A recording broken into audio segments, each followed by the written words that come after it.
Chicken आलू झोल करवा एबे पकईली सोरिष तेल काश्मीर चिली हलदी गुंड फुटण एटा गरम मसला बटा धनिया पत्र पियाज टमाटर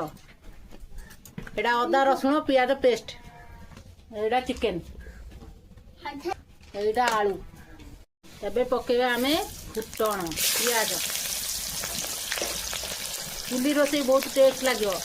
आई कि थर कर देखो गैस चुली बहुत भल ए हलदी पकेबा टमाटर पकेबा ये कषा पियाज पर अदा रसुण पेस्ट पकेबी चिकेन मसला टी पकेबा 10 मिनट मसला कषि सारापर चिकेन पकेबा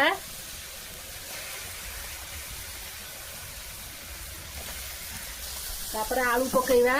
तेल रे भाजबानी आलू को एते तेल खाइले भल न देह पाई खराब जिते कम तेल रोषे गले से बहुत भल तापर आकु 15 मिनट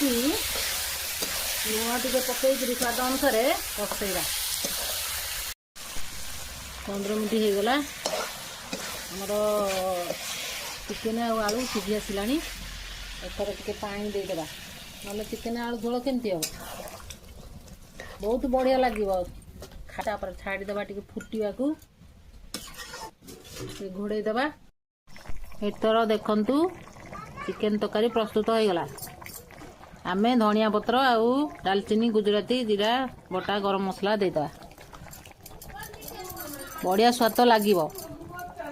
मु तो आइंस खाएनी कि आपण मैंने खाई करके देखंतु बढ़िया लगे।